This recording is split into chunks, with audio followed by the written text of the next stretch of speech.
अब हम इस वीडियो में देखेंगे relationship between SDLC and software engineering standards. Basically हमारा जो एसडीएलसी फेज होता है, software development life cycle phase, वो हमें बताता है कि हमारा सॉफ्टवेयर ठीक है किस किस स्टेज से जा रहा है। So there are various SDLC stage as we know. The first is planning and requirement analysis. ठीक है, आप लोग लिख लीजिएगा, मैं पूरा नहीं लिखूंगी। एनालिसिस।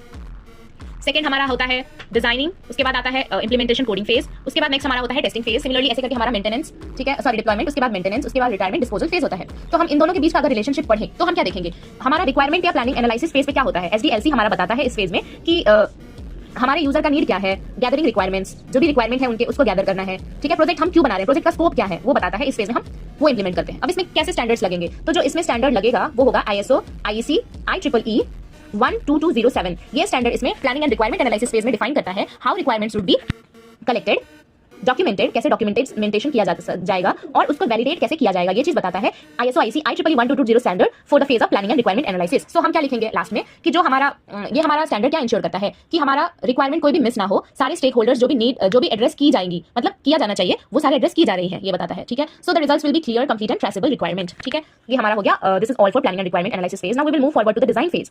डिजाइन फेज में हम जाएंगे और वहां पे हम क्या देखेंगे, इसमें एसडीएलसी में बेसिकली डिजाइन फेज में हमारा एक तो सिस्टम का आर्किटेक्चर डिजाइन होता है या फिर डिटेल डिजाइन होता है। तो पार्टिकुलर सिस्टम का डिजाइन या तो पूरे सॉफ्टवेयर का डिटेल डिजाइन होता है। अब इसमें स्टैंडर्ड क्या काम करता है, स्टैंडर्ड हमें बताता है कि हमारा डिजाइन जो है, डिजाइन कैसे लिखा जाए, ठीक है, how it should be written and another what it tells us about how they should be reviewed. ठीक है, कैसे लिखा जाए डिजाइन और डिजाइन को देखा कैसे जाए, रिव्यू कैसे किया जाए। अब हमारा इसमें IEEE डॉक्यूमेंटेशन स्टैंडर्ड क्या इंश्योर करता है, बेसिकली मेरे ख्याल से it's 9000 series standard which is being followed in design phase. So what it explains is so what it ensures is consistent होना चाहिए हमारा डिजाइन, इजीली मेंटेनेबल होना चाहिए हमारा डिजाइन और क्लियर इंटरफेस होना चाहिए हमारे डिजाइन में। ओके, सो दिस स्टैंडर्ड क्या इन्फोर्स करता है, हमारा स्ट्रक्चर डिजाइन डॉक्यूमेंटेशन अच्छा हो और इनके रिव्यूज हो अच्छे हो और एक लॉन्ग टर्म मेंटेनेबिलिटी हमारा डिजाइन फेज चल रहा हो।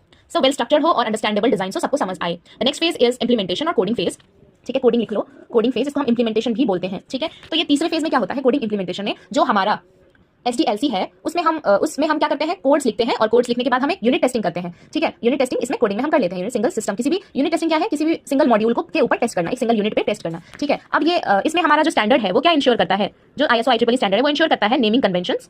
ठीक है, पहली चीज तो नेमिंग कन्वेंशंस, दूसरी हमारा कोड का फॉर्मेटिंग कैसे हो रहा है ये इंश्योर करता है और एरर हैंडलिंग रूल्स को देखता है। इससे हमारा क्या बढ़ता है, रिलायबिलिटी अच्छा होता है, हमारा कोड रीडेबल अच्छा होता है, फिर कोड का क्वालिटी इंप्रूव होता है और हमारे जो डिबगिंग है, डिबगिंग जो है वो आसान हो जाता है हमारे लिए। ठीक है, सो क्लीन मेंटेनेबल कोड में रिजल्ट करता है। नेक्स्ट हमारा है टेस्टिंग फेज। ठीक है, नेक्स्ट फेज हमारा ये पे लिखते हैं, नेक्स्ट फेज हमारा है टेस्टिंग फेज। टेस्टिंग फेज में क्या होता है, वही वेरिफिकेशन वैलिडेशन की जाती है ना।